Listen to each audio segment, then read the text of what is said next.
ఓవైపు అసనీ తుఫాన్, మరోవైపు శ్రీకాకుళంకు కొట్టుకొచ్చిన స్వర్ణ రథం. ఈ రెండూ ఇప్పుడు ఏపీలో అలజడి రేపుతున్నాయి.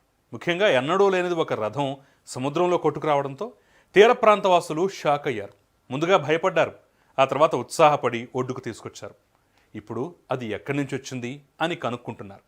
మరి ఈ రథం ఎక్కడి నుంచి వచ్చింది, ఎలా వచ్చింది? ఎవరైనా కావాలనే పంపారా, నార్మల్గానే కొట్టుకొచ్చిందా? అక్కడి పోలీసులు, ప్రజలు ఏమంటున్నారు?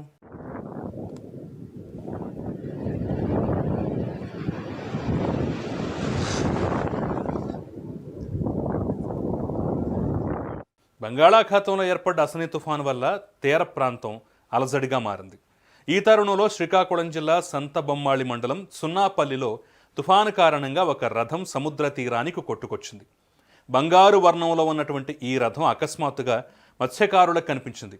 అందరూ కలిసి దాన్ని లాక్కుని ఒడ్డుకు తీసుకొచ్చారు.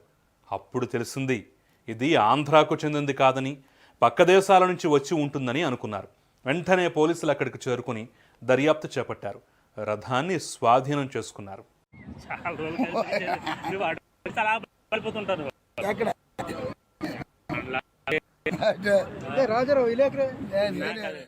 అసలు రథం ఎక్కడి నుంచి వచ్చింది, ఎలా వచ్చింది అనే విషయానికి వస్తే అది మయన్మార్కు చెందింది అయి ఉండొచ్చని పోలీసులు చెప్తున్నారు. ఇక దానిపై కొన్ని అక్షరాలు కూడా ఉన్నాయని, అవి అర్థం కాకుండా ఉన్నట్టుగా తెలిపారు. అలాగే డేట్ కూడా రాసి ఉన్నట్లుగా పేర్కొన్నారు. వీటి ఆధారంగా దర్యాప్తు చేపట్టినట్టు తెలిపారు. కాగా ఇది బంగారు వర్ణంలో ఉన్న రథమే తప్ప బంగారు రథం కాదని క్లారిటీ ఇచ్చారు. తెలిసినట్లయితే కొద్దిగా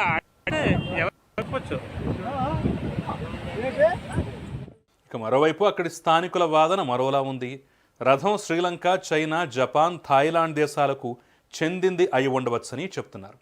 శ్రీలంకలో ఇప్పటికే ఆందోళనలు జరుగుతున్నాయి కాబట్టి నిరసనల మధ్య ఎవరైనా ఈ రథాన్ని నీటిలో వదిలివేసి ఉండి ఉంటారని చెప్తున్నారు. అలాగే వేరే ప్రదేశం నుంచి ఈ రథం రావటం కాస్త భయపెట్టిందని, కావాలనే పంపించి ఉంటారని అన్నారు. అయితే పోలీసులు మాత్రం ఈ రథం నార్మల్గా వచ్చిందే అని, ఇందులో ఏమి లేదని, రథం కింద ఉన్న డ్రమ్ముల్లో కూడా ఏం కనిపించలేదని చెప్పారు. దీంతో ఇది ఎక్కడి నుంచి ఎలా వచ్చింది అనే దానిపై ఇంకా క్లారిటీ రాలేదని తెలిపారు పోలీసులు.